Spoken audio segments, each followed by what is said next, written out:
Today I'm going to explain the movie The Princess Diaries, released in the year 2001.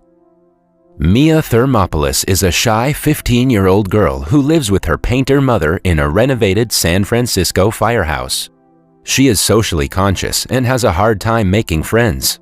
As a result, she isn't very popular at school and is often bullied by a cheerleader, Lana Thomas. Mia is best friends with a girl named Lily Moskowitz, who shares similar personality traits to her. Mia has a crush on one of the popular guys, Josh Bryant, who is also Lana's boyfriend. She sees them kissing and imagines herself in Lana's place. That day, Mia goes against Josh in a debate competition. A confident Josh makes everyone cheer with his bold opinions, but when it is Mia's turn, she stutters, making the entire class laugh at her. Humiliated, she runs away as everyone makes fun of her. After school, her mother says that her grandmother on her father's side has come to San Francisco from Genovia and wishes to meet her. Mia is confused as to why she wants to meet all of a sudden when she has never bothered to contact them till now.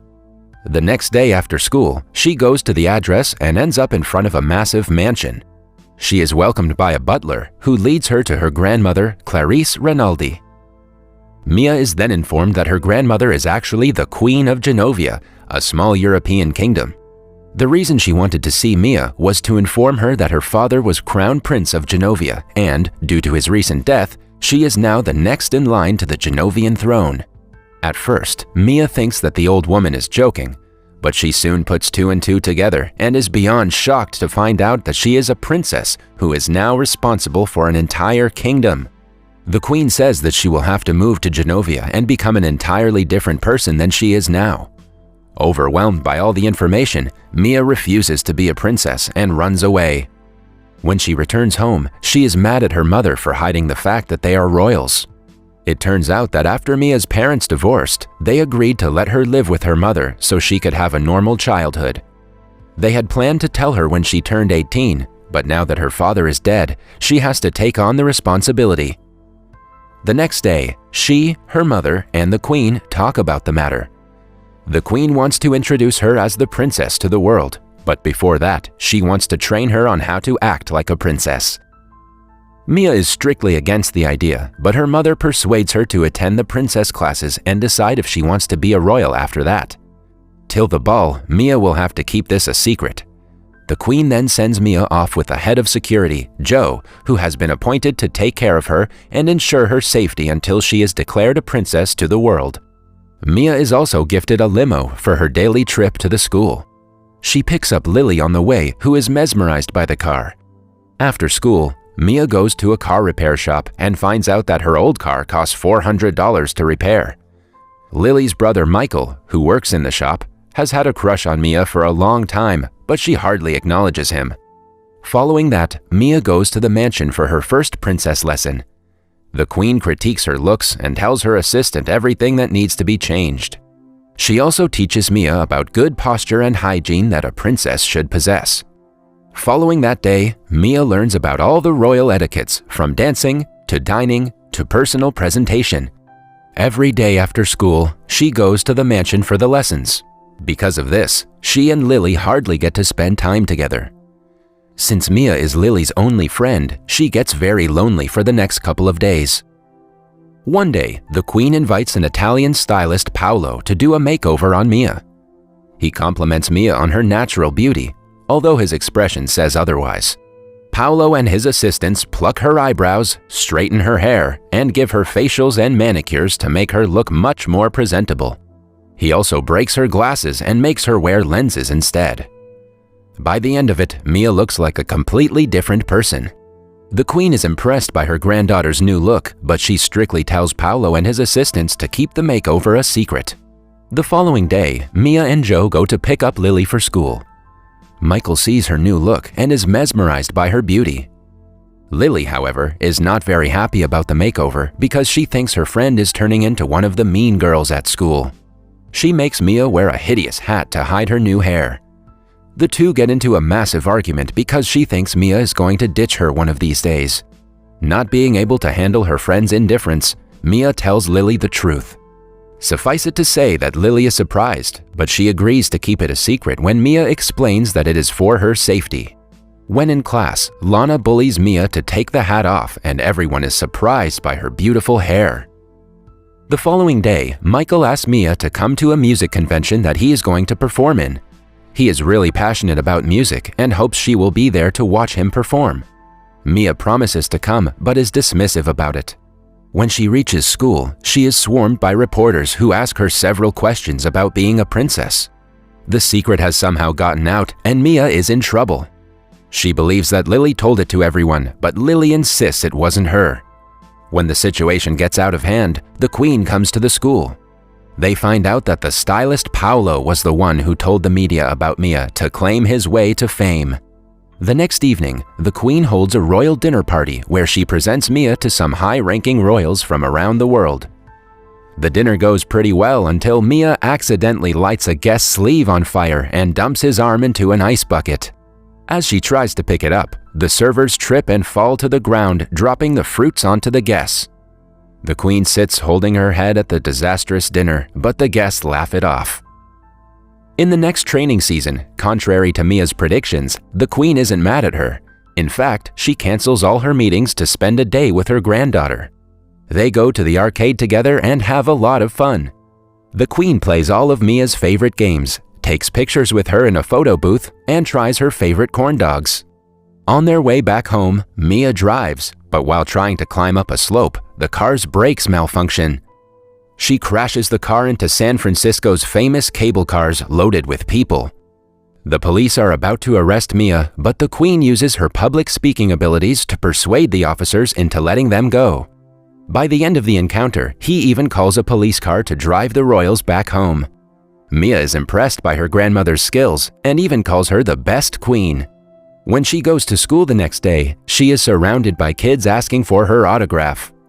She was used to being unseen, but now she is the talk of the school. Even Lana pretends to be her friend to a reporter for clout. Her longtime crush, Josh, asks her out on Saturday to a beach party and Mia agrees to go. She then apologizes to Michael for not being able to come to the convention. He is clearly hurt that she is ditching him for Josh. At night, Mia's mother points out that Josh never liked her before he knew she was a princess, but Mia ignores her comment. The beach party goes well for the first few hours, that is, until the reporters crash the party looking for Mia. She and Josh hide in a shack. He tries to kiss her, but she retreats because something doesn't feel right. When they come out, Josh forcefully kisses her to give the media something to talk about. Following that, Lana and her group trick Mia into changing her clothes in a tent and invite the paparazzi. They snap photos of her covered in only a towel, which are sure to make headlines the next day. After returning home, a humiliated Mia cries in her mother's arms. The following morning, the unflattering photos make the news with exaggerated and outrageous headlines which upset the Queen. Mia apologizes for her actions and admits that she is unfit to be the princess. The Queen still invites her to the ball and asks her to bring any friends she wants, except Josh. After Mia leaves, Joe makes the Queen understand that Mia is still a teenager and her granddaughter before she is a princess. The two agree on the fact that Mia is ready to take on the responsibility to be the ruler of their country, seeing how she took the criticism and reacted accordingly. At school, Mia apologizes to Lily for not being herself for the past few days and for missing a talk show that Lily had invited her to. The two reconcile and decide to go to the ball together. Later during gym class, Josh starts making fun of Mia again. She hits him with a ball and wins a baseball match against him to teach him a lesson. In the evening, Michael comes to her house to deliver her car from the car shop. Mia apologizes for not coming to his show and invites him to be her date at the ball. However, a hurt Michael refuses to acknowledge her and sarcastically claims that Josh would look better in a tuxedo. Mia and her nerdy friend are together during lunch when Lana and her group make fun of the two. Having had enough of the bullies, Mia smothers ice cream on Lana's dress, embarrassing her in front of everyone. Later that day, the Queen apologizes for being harsh on her and asks her to give a speech to renounce her title to the people at the ball. She also hands Mia a diary that her father wanted to give her for her 16th birthday. After she leaves, Mia decides to run away to Colorado, scared of disappointing the queen and the people at the ball with her speech. The responsibility feels like too much burden for her, so she has decided to take the easiest way out. After packing the bags, she reads a letter her father had left her. In the letter, he explains the importance of courage for a royal. He also claims that he loves her mother and her very much. Touched by his words, Mia changes her mind and decides to go to the ball. Since she had told everyone she would come to the ball herself, she has to drive in the pouring rain. To her misfortune, the car breaks down on the way. Somewhere else, Michael receives a pizza with "sorry" written on it. After realizing that Mia is making an effort to make him feel better, he decides to go to the ball. Just when Mia starts to give up, Joe arrives in the limo and picks her up. When Mia doesn't arrive for a long time, the queen starts the speech. In the middle of it, she sees Mia drenched from head to toe, ready to talk, so she leaves the stage for her.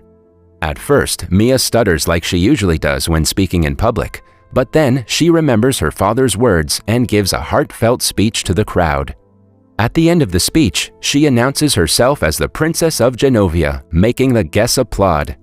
Moments later, she is crowned as the princess. She then changes into a beautiful dress and dances with Michael. The pair excuse themselves and come to the garden. Michael expresses his feelings to her, and the two finally kiss. In the following scene, we see Mia flying to Genovia to officially take on the duty of being a royal. Her mother is also moving with her, and Michael and Lily are visiting for summer vacation. At the end of the movie, we are shown the massive palace of the Royals of Genovia. That was all from the video. I hope you liked it. Subscribe for more content like this and hit the like button to help us out. Also, leave a comment if you want us to recap your favorite movie. Until next time, take care.